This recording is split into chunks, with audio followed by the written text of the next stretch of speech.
Bienvenidos a otro capítulo de El lado oscuro de la historia de México, en donde van a oír cosas que nunca van a poder leer en sus libros de la SEP.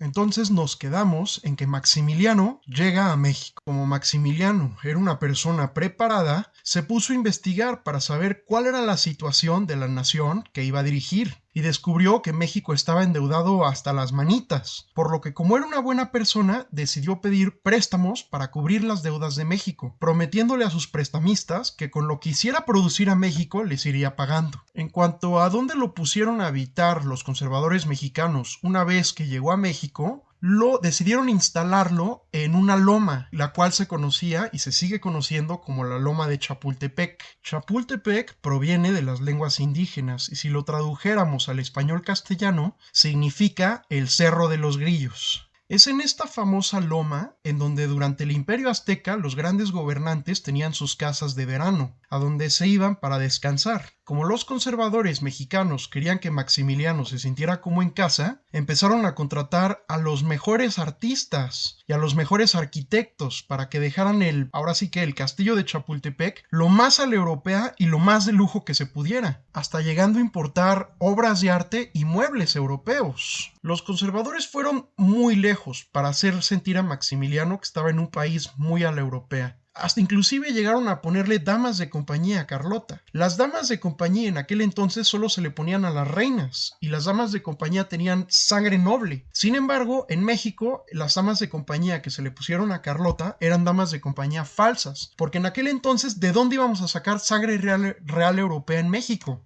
Mientras duró su estancia en México, Carlota y Maximiliano tuvieron muchos problemas en su relación, ya que Maximiliano estaba muy acostumbrado a meterse con otras mujeres de sus días de irresponsabilidad.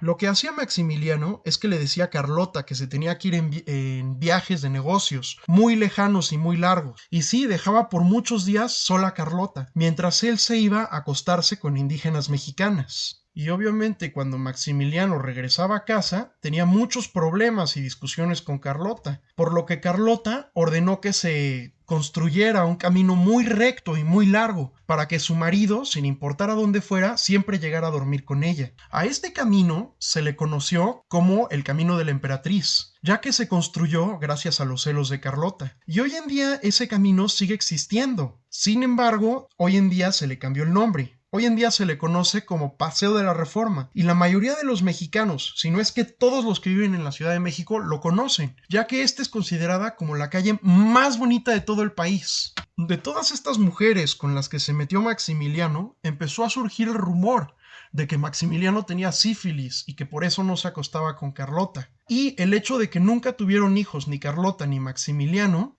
lo único que hizo fue fortalecer esta teoría de que Maximiliano estaba enfermo y que por eso no se podía acostar con su mujer. Si de algo tuvo la culpa Maximiliano, fue de tener ideas más avanzadas a las de su época, ya que llegó un punto en el que se empezó a sentir el protector de los indígenas, de los oprimidos, de la gente que menos tenía. Y a la hora de proteger a este tipo de gente, Maximiliano se ganó muchos enemigos, especialmente entre la gente que al principio lo respaldaba. Ahorita les voy a dar unos ejemplos de cómo fue que los molestó. Uno de los primeros que lo empezó a odiar a Maximiliano con sus políticas fue la Iglesia Católica, ya que Benito Juárez le había quitado a la Iglesia Católica muchas propiedades, diciendo que esas propiedades eran del Estado y podían ser usadas para que el país progresara. Y Maximiliano se negó a devolverle estas propiedades a la Iglesia Católica. Otra de las cosas que se negó Maximiliano a devolverle a la Iglesia Católica fue que antes de Benito Juárez, la Iglesia Católica era la única que tenía permitida educar a la gente, por lo que toda la gente en México pues tenía las ideas que la Iglesia Católica quería que tuvieran en la cabeza. También la Iglesia Católica se molestó muchísimo cuando le pidieron a Maximiliano que hiciera la religión católica la única religión obligatoria del país, y Maximiliano se negó, diciendo que en su reino todas las personas tenían la libertad de practicar la religión que quisieran. Ahora pasemos a los aristócratas, es decir, los conservadores mexicanos. ¿Cómo fue que Maximiliano los molestó? Primero que nada porque Maximiliano prohibió el hacer laborar a niños. Porque antes la gente poderosa en México se aprovechaba de la ignorancia de los niños para hacerlos trabajar 12 horas y darles casi nada de paga. Maximiliano también le prohibió a los aristócratas mexicanos que golpearan a sus sirvientes. Así como también les estableció que los sirvientes no podían trabajar más de ciertas horas. También antes de Maximiliano, lo que se trabajaba para estafar a los trabajadores eran las famosas tiendas de raya, las cuales eran tiendas que estaban dentro de las haciendas. Lo que pasaba es que el trabajador trabajaba todo el día y el dueño de la hacienda, en vez de quererle pagar con dinero real, le pagaba con dinero que él producía, con dinero falso. Y le decía, este dinero lo puedes usar en la tienda de raya, es decir, la tienda de la hacienda, para comprar los productos que la misma hacienda hace. Entonces, es decir, si quieres productos de mejor calidad, no puedes, porque solo tienes dinero para comprar lo que hay dentro de mi hacienda. Y como los productos que compraban los trabajadores eran propiedad del dueño de la hacienda, el dueño de la hacienda luego podía poner precios exagerados para que el trabajador no pudiera pagar por esos productos. Y lo que hacía el dueño de la hacienda es le decía, no te preocupes, te doy el producto y me quedas a deber. Y como el trabajador necesitaba varios productos para poder vivir, cada vez se endeudaba más y más y más con el patrón, hasta que llegaba un punto en el que el trabajador le tenía que pasar su deuda a sus hijos, por lo que los hijos, desde antes de nacer, ya estaban endeudados, ya venían nada más al mundo a pagar la deuda de los padres. Esto también lo intentó detener Maximiliano, ya que él dijo, tu trabajador te da un trabajo real, entonces tú le tienes que pagar con dinero real, que pueda gastar en cualquier lado, no solo para comprar tus porquerías caras.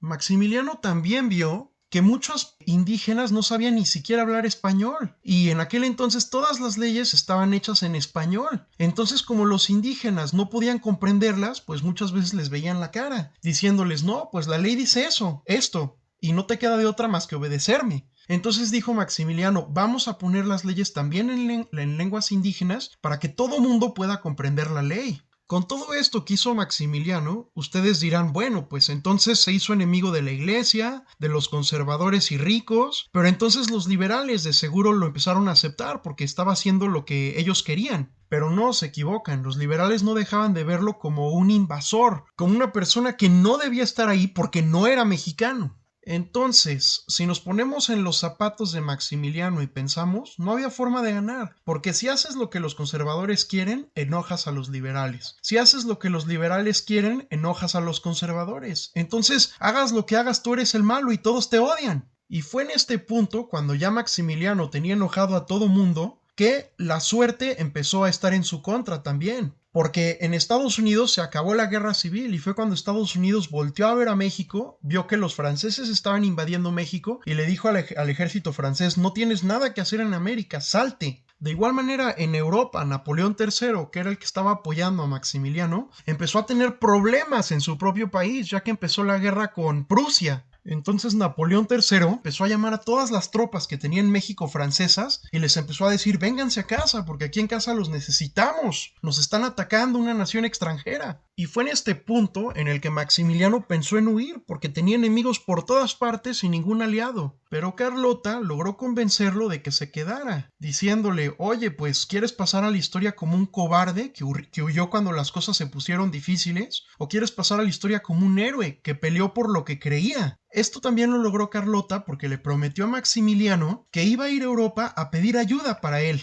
Una vez que Carlota llegó a Europa, le pidió ayuda a 3 naciones. Primero a Austria, que fue el hogar que vio crecer a Maximiliano de Habsburgo. Después le pidió ayuda a Napoleón III, el de Francia, diciéndole, oye, tú metiste a mi marido en este problema, ahora ayúdalo. Y por último, le pidió ayuda a la Iglesia Católica. Como se podrán imaginar, Austria no lo quiso ayudar, porque Austria no ganaba nada con meterse a México. Segundo, Francia tampoco lo quiso ayudar porque Francia ya daba a México por perdido. Y tercero, la Iglesia Católica tampoco lo ayudó porque Maximiliano hizo muchas cosas que le desagradaron al Papa. Pero no fue hasta el Vaticano que Carlota ya no aguantó más la culpa porque sabía que a causa suya iban a matar a su marido. Entonces ahí enfrente del Papa fue que le dio un ataque nervioso y empezó a patalear, empezó a decir groserías, empezó a llorar descontroladamente. Llegó el punto en el que el Papa la vio tan mal que la dejó quedarse una noche en el Vaticano y se convirtió Carlota en la primera mujer que se quedó a dormir en el Vaticano.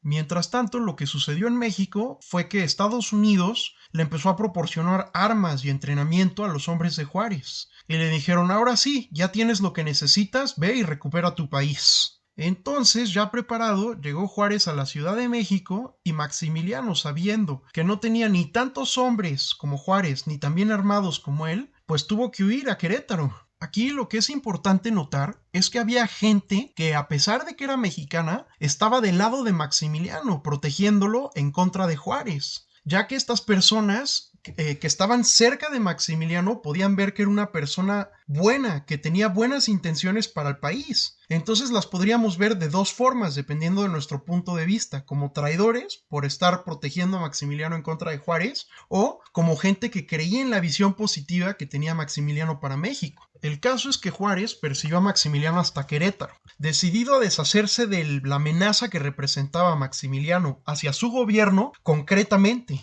Ahí en Querétaro, Maximiliano decidió tomar refugio en una fortaleza y Juárez decidió asediarlo, es decir, esperar tranquilamente a que a los hombres de Maximiliano se les acabara la comida y el agua para que ellos se rindieran solos. Y la estrategia de Juárez dio resultado después de un tiempo, ya que llegó el punto en el que los leales a Maximiliano tenían tanta hambre que tuvieron que matar a sus propios caballos para comérselos. Y, como era de esperarse, uno de los seguidores de Maximiliano fue el que le acabó abriendo la puerta a Juárez porque ya no aguantaba el hambre. Cuando por fin capturaron a Maximiliano, hubo gente buena que empezó a pedirle a Juárez que por favor le perdonara la vida a Maximiliano, porque pues él era una persona con buenas intenciones. Entre ellos estuvo el famoso escritor Víctor Hugo, que fue el escritor de Los Miserables. Pero a pesar de todas estas súplicas, Juárez dijo, no, tengo que poner un ejemplo para los demás países europeos que se vuelvan a querer meter con México, y decidió fusilar a Maximiliano.